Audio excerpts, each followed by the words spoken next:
आप लोगों ने मुझे कमेंट करके पूछा है कि एनईएफटी, आरटीजीएस और आईएमपीएस क्या होता है। तो इस वीडियो में आपको डिटेल में बताने वाला हूँ कि एनईएफटी, आरटीजीएस और आईएमपीएस क्या होता है और कैसे काम करता है और क्या इसके चार्जेस होते हैं। अगर आपको एक बैंक से दूसरे बैंक में पैसा ट्रांसफ़र करना है तो आपको कौन सा ऑप्शन यूज़ करना चाहिए जिससे आपको ज़्यादा चार्जेस भी ना लगे। एनईएफटी, आरटीजीएस या फिर आईएमपीएस ये फंड ट्रांसफ़र या फिर पैसे ट्रांसफ़र करने का एक पेमेंट मोड है जो आपको बैंकों में मिलता है या फिर आप इंटरनेट बैंकिंग, मोबाइल बैंकिंग के थ्रू भी आप किसी को भी पैसे ट्रांसफ़र कर सकते हैं। जैसे कि अगर आपको एक बैंक से दूसरे बैंक में पैसा ट्रांसफ़र करना है तो आपको एनईएफटी या फिर आरटीजीएस के थ्रू ही आप पैसे आपको ट्रांसफ़र करना होगा। तो यहाँ पे तीन तरह के यहाँ पे ऑप्शंस है, एनईएफटी और आरटीजीएस और आईएमपीएस। एनईएफटी के थ्रू आप एक दिन में 10 लाख रुपए ट्रांसफ़र कर सकते हैं, लेकिन ये फ्री नहीं है, इसमें आपको कुछ चार्जेस देने होते हैं। जैसे कि अगर आप 1 रुपये से लेके 10,000 के बीच में भेजते हो तो आपको 2 रुपये 75 पैसे कुछ चार्जेस देना होगा प्लस जीएसटी में। 10,000 से लेके 1 लाख रुपए के बीच में भेजते हैं तो आपको 4 रुपये 75 पैसे प्लस जीएसटी देना होगा। और 1 लाख से लेके 2 लाख के बीच में भेजते हैं तो आपको 14 रुपये 75 पैसे देने होंगे। और 2 लाख से लेके 10 लाख के बीच में अगर आप पैसा भेजते हैं एनईएफटी के थ्रू तो आपको यहाँ पे 24 रुपये 75 पैसे प्लस जीएसटी में देना होगा।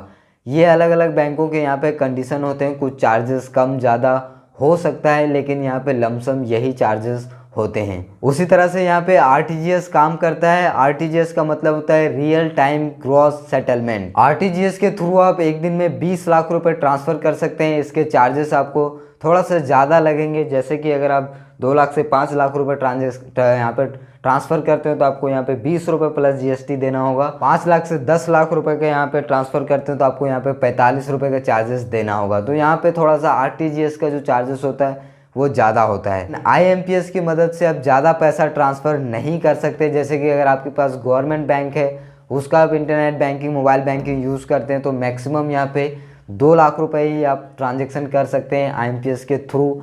लेकिन कोई बड़ा बैंक है जैसे आईसीआईसीआई बैंक, एचडीएफसी बैंक, तो सब में आपको थोड़ा सा ज़्यादा यहाँ पे आईएमपीएस के थ्रू पैसा ट्रांसफ़र करने का ऑप्शन मिल जाता है।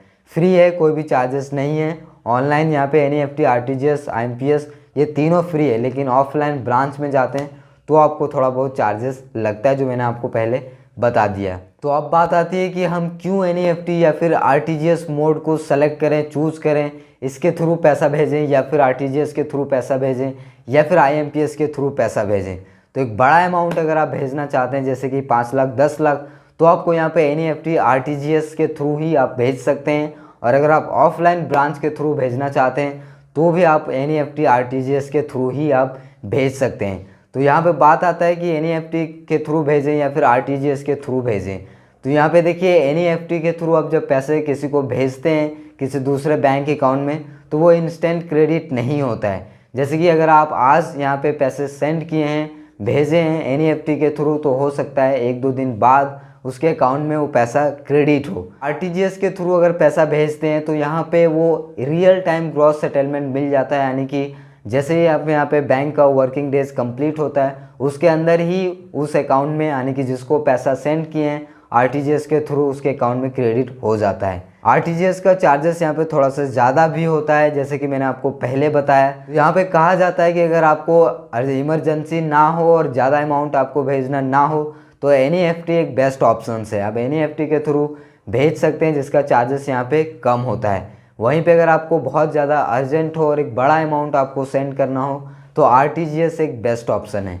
एनईएफटी, आरटीजीएस में बस यही फ़र्क है कि एनईएफटी में आपको 1-2 दिन का टाइम लग जाता है और आरटीजीएस में आपको यहाँ पे एक दिन में ही पैसा यहाँ पे चला जाता है, या तो हो सकता है रियल टाइम भी चला जाता है। जैसे कि आप सेंड करेंगे तो वैसे ही उनके बैंक अकाउंट में क्रेडिट हो जाएगा। और अगर मान लीजिए वो पैसा क्रेडिट नहीं होता है तो उसी दिन आपके अकाउंट में वापस भी आ जाता है। लेकिन एनईएफटी में अगर आप उस बैंक के अकाउंट में अगर क्रेडिट नहीं होता है तो आने में भी आपको 3 से 5 दिन लग जाता है।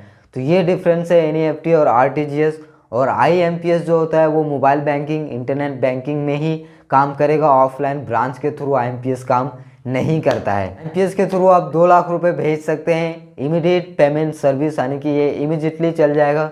24/7 यहाँ पे ये चलता है, काम करता है। जैसे भेजते हैं उस आदमी के बैंक अकाउंट में यहाँ पे क्रेडिट हो जाता है। इसके लिए कोई भी चार्जेस नहीं है। लेकिन अगर आपको ऑफलाइन ब्रांच से किसी को पैसे देना हो तो NEFT RTGS ही ऑप्शन सही है। चाहे वो आप मोबाइल बैंकिंग इस्तेमाल कर रहे हो, इंटरनेट बैंकिंग इस्तेमाल कर रहे हो, तो भी NEFT RTGS यहाँ पे यूज़ कर सकते हैं अगर आपको यहाँ पे बड़ा अमाउंट भेजना है तो मैंने आपको बता दिया कि NEFT RTGS में क्या डिफरेंसेस है, IMPS कैसे काम करता है, ये तीनों। आई होप कि आपको वीडियो पसंद आया होगा। वीडियो पसंद आया तो लाइक करिए। मिलते हैं एक और नए वीडियो में, तब तक नमस्कार।